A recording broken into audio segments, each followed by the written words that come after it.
નમસ્કાર વાલા વિદ્યાર્થી મિત્રો, ગગન ઓનલાઈન એકેડમીમાં આપનું હાર્દિક સ્વાગત છે. તો વિદ્યાર્થી મિત્રો, આપણે ગઈ વખતે એમસીક્યુની અંદર પ્રકરણ નંબર 1 જે છે એના એમસીક્યુ જોયેલા. આજે આપણે જોઈશું વિદ્યાર્થી મિત્રો પ્રકરણ નંબર 2ના એમસીક્યુ. તો વિદ્યાર્થી મિત્રો, મોડું ન કરતાં શરૂ કરીએ, પરંતુ એના પહેલાં જો ચેનલ ઉપર નવા હો તો ચેનલને ખાસ સબસ્ક્રાઈબ કરજો, તમારા મિત્રો સાથે શેર પણ કરજો. ઓકે, તો પ્રશ્ન છે વિદ્યાર્થી મિત્રો, p of x બરોબર 3x પ્લસ 5 નો આલેખ ખાલી જગ્યા છે. તો વિદ્યાર્થી મિત્રો, અહીં આપેલી પદાવલી જે છે શું છે? સુરેખ પદાવલી છે. એટલે કે જે p of x બરોબર 3x પ્લસ 5 જે છે એ ax પ્લસ b સ્વરૂપની પદાવલી છે. એટલે એક્સની કેટલી ઘાત થઈ વિદ્યાર્થી મિત્રો? કઈ ઘાત નથી, એક ઘાત, અને એક્સની એક ઘાત, અને આ સુરેખ બહુપદી છે. એટલા માટે આપણો જે જવાબ છે શું આવશે? Option number B. એટલે કે આનો આલેખ જે છે શું મળે? રેખા મળે. શું મળે? રેખા મળે. ખ્યાલ આવી ગયો?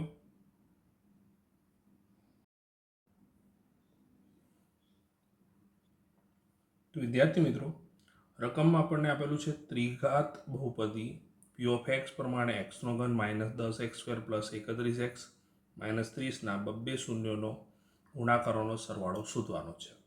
તો સર્વપ્રથમ વિદ્યાર્થી મિત્રો, આપણી જે p of x પદાવલી છે એ ત્રિઘાત પદાવલી છે.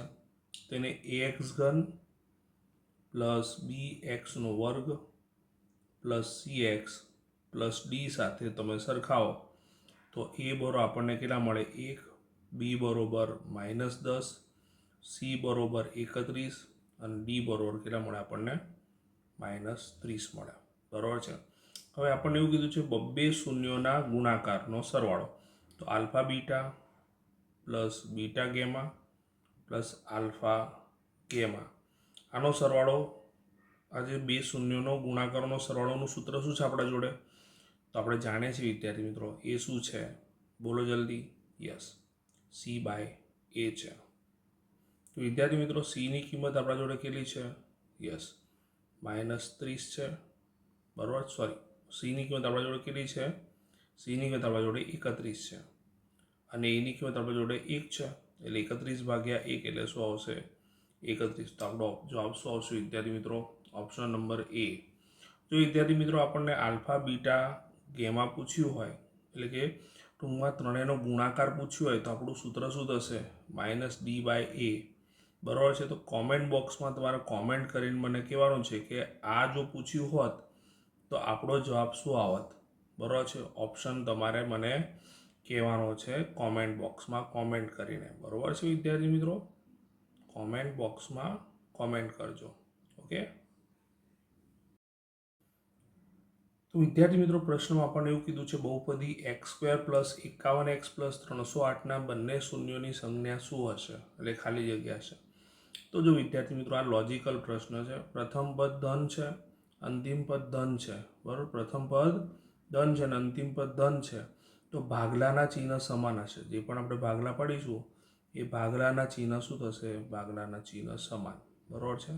હવે ભાગલાના ચિહ્ન સમાન આવશે તો આપણે ભાગલા કોના પાડીએ છીએ? મધ્યમ પદના. બરાબર છે. કોના પાડીએ છીએ આપણે? ભાગલા મધ્યમ પદના પાડીએ છીએ. કોના? મધ્યમ પદના. તો મધ્યમ પદ પ્લસ છે, એટલે જે પણ ભાગલા આવશે એ બંનેના ચિહ્ન પ્લસ આવશે. પણ આપણે તો શૂન્યની સંજ્ઞા કીધી છે. તો શૂન્યની સંજ્ઞા એટલે શું થાય? જે આપણને સંજ્ઞા મળી છે એનાથી વિરુદ્ધ થઈ જાય, એટલે બંને શું થઈ જાય? માઇનસ થઈ જાય. એટલે જવાબમાં શું આવશે? બંને શૂન્યોની સંજ્ઞા ઋણ થાય. ખ્યાલ આવ્યો કે નહીં? કેમ કે આપણે આ તો અવયવની સંજ્ઞા પ્લસ આવશે, પણ શૂન્યની સંજ્ઞા શું થઈ જશે? બરોબર 0ને કારણે સામે જઈને નિશાની બદલાઈ જશે. એટલે નિશાની બદલાય એટલે શું થઈ જશે વિદ્યાર્થી મિત્રો? ધનની ઋણ. ખ્યાલ આવ્યો કે નહીં? નેક્સ્ટ દાખલા તરફ જઈએ. તો વિદ્યાર્થી મિત્રો, રકમમાં આપણને એવું આપેલું છે, નીચે આપેલ બહુપદી p of y ના આલેખ મુજબ x બરોબર p of y ના શૂન્યોની સંજ્ઞા ખાલી જગ્યા થાય. જો વિદ્યાર્થી મિત્રો, આપણે જનરલી y બરોબર p of x જ આવતું હતું. બરોબર છે.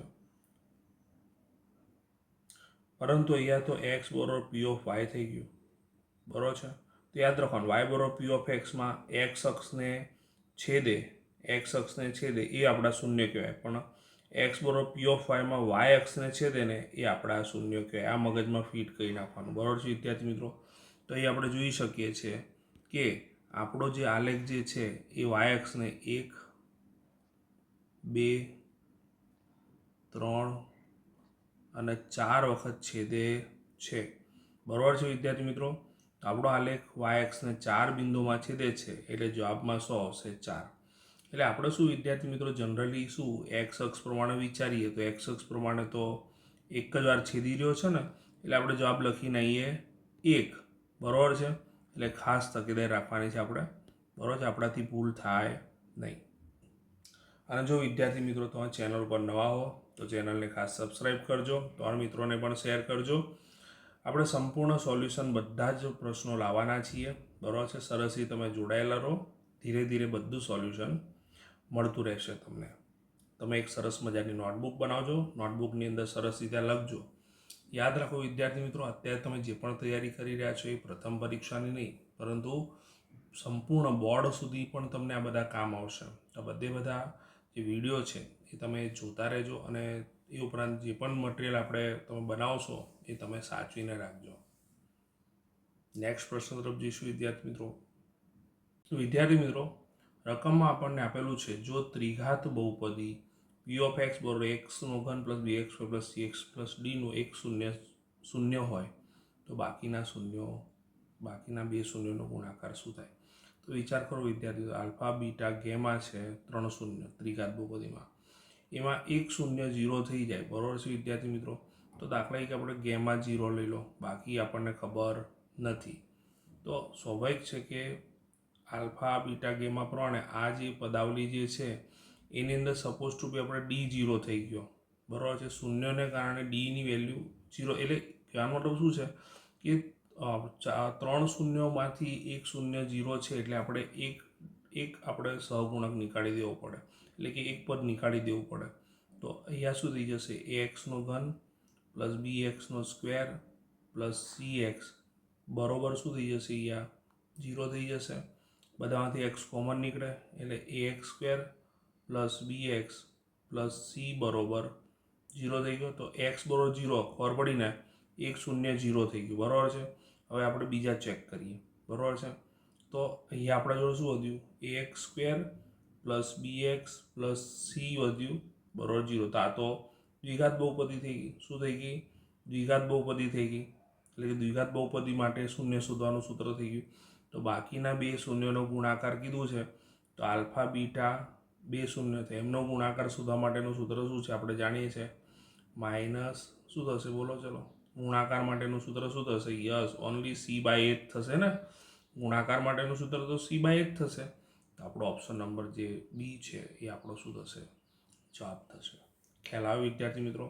થોડોક અટપટો પ્રશ્ન છે પણ આ રીતે તમે સમજી શકો છો, બરાબર છે.